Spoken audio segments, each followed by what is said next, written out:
Hi, this is TJ with Victoria's Pet Nutrition again.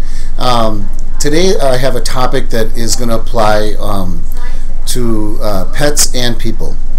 And what it is I'm going to discuss with you the differences between corn-fed meat and grass-fed meat. And this can apply to not only beef, like cows, but chickens and fish. And there are huge differences health-wise to you and your pet versus feeding one or the other. So starting off with it, I'm going to have to kind of stumble my way through this a little bit because I'm going to try and relate this to both people and pets. But on the people side of it, well, actually on a general side of it, is that when you take an animal that is going to be raised for nutritional purposes, meaning that we're going to eat it, it needs to, for it to be completely healthy, it needs to be raised and fed the manner that nature intended for it to be fed. So in the case of a cow, cows were meant to eat grass.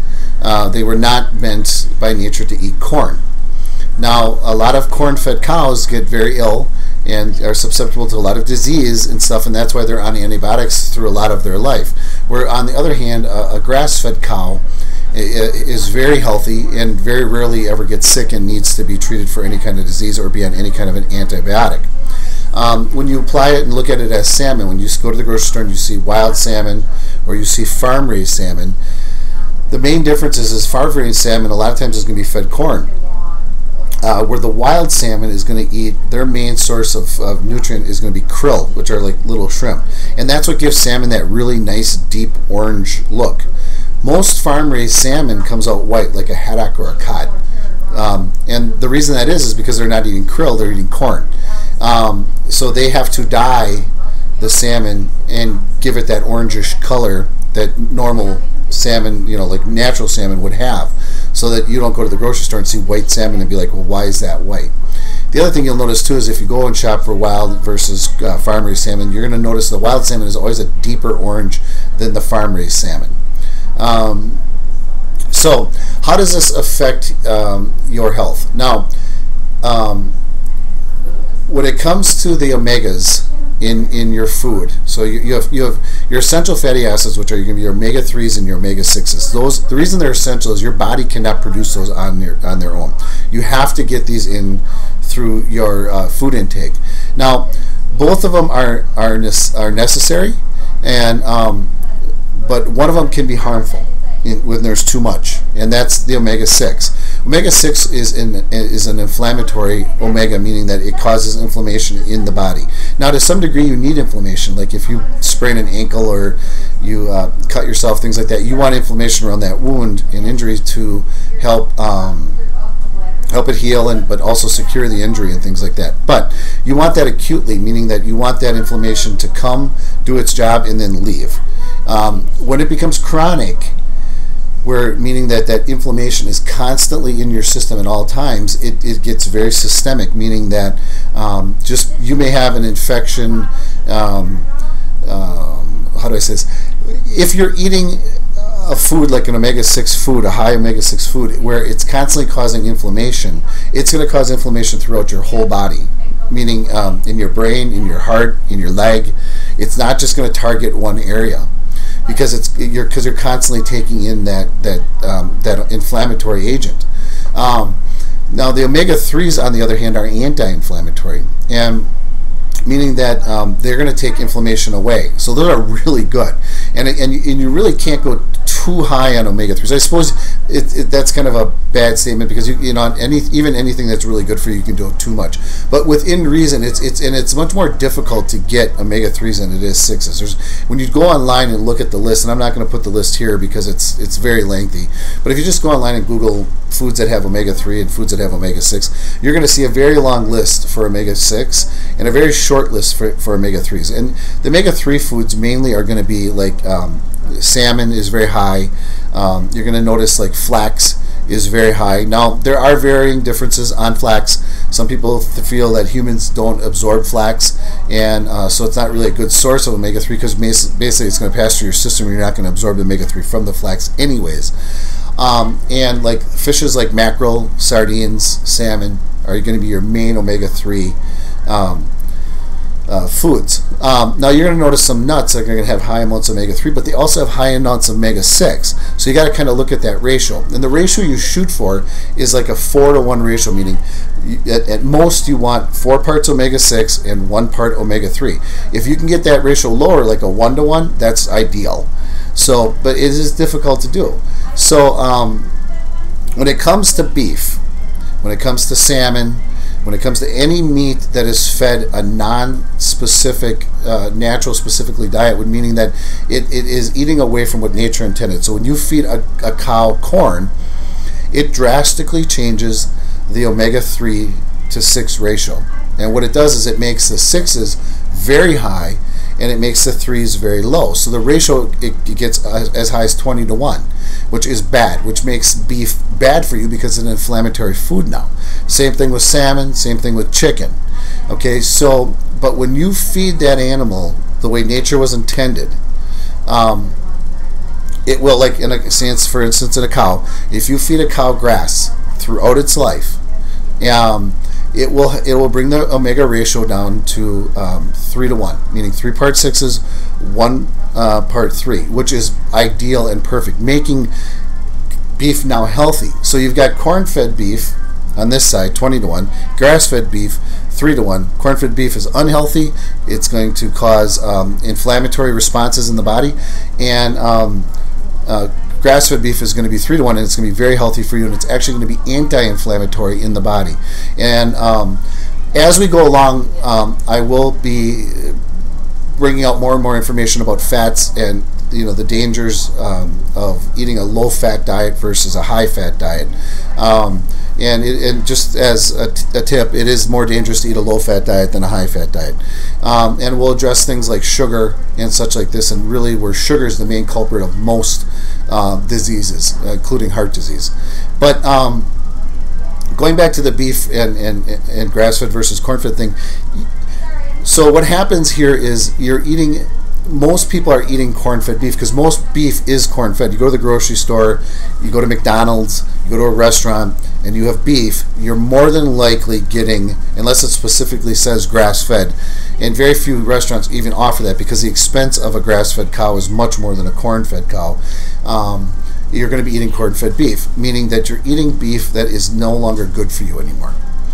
And when you eat corn-fed beef and you eat grass-fed beef, you will notice a drastic difference in how it tastes and just how it looks.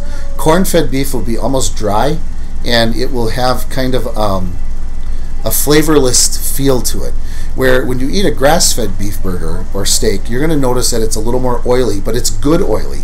It's good oils for you, and it's going to have just an amazingly dense, long flavor to it.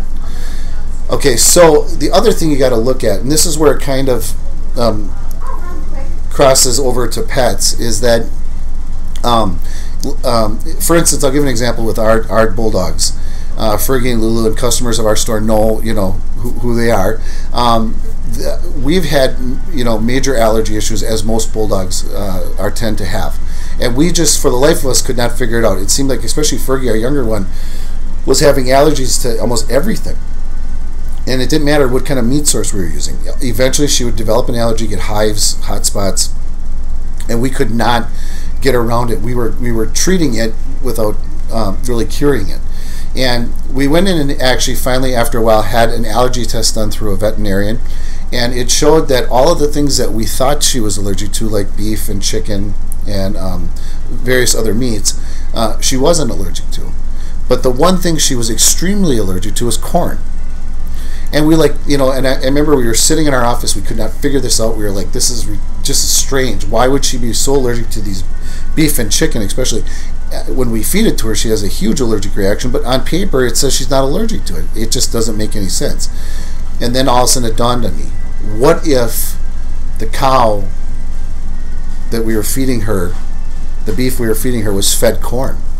Would that cause an allergic response? So I went in and did research and spent quite a few weeks researching that link and found that yes, it does cause an allergic response. So if you are allergic to corn, if you're allergic to soy, things like that, and the animals you are eating are fed that product, and if you're buying meat from the grocery store that is non-specific grass-fed or pasture-raised or wild-caught, you are eating an animal that more than likely is being fed corn and soy, and you have an allergy to that, you will have some sort of an allergic response, depending on how allergic you are to corn or soy, say. Our bulldog Fergie is extremely allergic to corn, so even feeding her the raw diet that we do, which is one of the healthiest ways to feed your pet, if that cow was fed corn, she is going to have an allergic response to it, and that's exactly what was taking place with her. So what we've done here now at Victoria's is we have brought in grass-fed meats not only for humans but for our pets. So if you have a dog where you are just unable to get a hold of this allergy issue, and you've tried everything from the best kibbles like Fromm and Merrick to even going as far as the raw diet like we do and we suggest, and it's just not getting any better, and you're just like racking your brains out, and this dog is itching and uncomfortable and has to go to the vet and get on antibiotics and stuff, which are terrible for him, this might be an option for you to try, is going to a grass-fed raw diet. And that's what we're doing with Fergie, and we're seeing really good results with it, because no longer is she eating something that she is allergic to. She's not allergic to the beef, and there's no longer corn being fed to the beef, so the corn has been removed from the equation. Now she's getting healthy, her allergies are getting under control and going away. On the human side of it, again, the thing that you got to watch is, people say, well, so it causes inflammation. So if I eat corn-fed beef, it causes inflammation. Inflammation is the key to almost all diseases, and especially when it comes to heart disease, Parkinson's, Alzheimer's, things like this. Those are diseases that are, if not 100% solely caused by, or inflammation is a major factor in those diseases. And so that's why having systemic chronic inflammation in your body is not good. You want to keep that inflammation low. And if at anything you want it just to be an acute type thing when you have an injury, like a tooth infection or a sprained ankle or something like that, but that will go away once that issue is taken care of. If you are causing inflammation in your body through your diet, that is not good. And when you think about it, think about how we have all these drugs, statin drugs, and all these the technology we have for detecting heart disease, and so we're getting ahead of it. We're detecting at a younger age and able to make these changes, and we have all these low-fat things and low-fat this and low-fat that. Why is heart disease still our #1 killer? I mean, it doesn't make any sense. If we've got such a grip on it and we have such technology for it, why is heart disease still killing us? And it only makes sense that there's something really wrong in the equation. And what it comes down to is foods. It comes down to the fact that eating a low-fat diet is not the healthy way to maintain good heart health. It's coming down to the fact that carbohydrates and sugars especially are the thing that are causing heart disease, because they cause inflammation, along with poor meat sources. So when you change the omegas of a meat, it no longer becomes healthy, it becomes unhealthy and inflammatory. And you combine that with bad carbohydrate choices, especially the sugars and high processed and wheats and things like this, you are got a recipe for disaster when it comes to your health. Okay, and these are, I'm kind of broad stroking a lot of issues that we're going to break down and discuss throughout our video series over the next probably couple years, because there's a lot of information to go over. But when it comes to corn-fed beef, always try to push and get more grass-fed beef. Even if you can't do grass-fed 100% of the time, if you can do it even 50% of the time, you will make a drastic difference in your health and your children's health. And if you have that pet that is just struggling with these allergies and you can't get a hold of it, corn could be the culprit. And let's try a corn-free food. And that means going to a grass-fed meat source. So any questions on that, you can contact us for pricing on either the grass-fed beef for humans, which we get locally, and it comes all the steaks, everything's prepackaged and frozen. We have all the ground beef patties, things like that. Or if you're interested in trying the grass-fed diet for your pet, give us a call here at Victoria's Pet Nutrition. We'll be happy to help you. We order on Mondays, and we usually get all of our shipments in on Wednesdays. So if that's something that you're interested in, we can get it to you within usually a few days. All right, thank you for tuning in, and we will talk to you soon.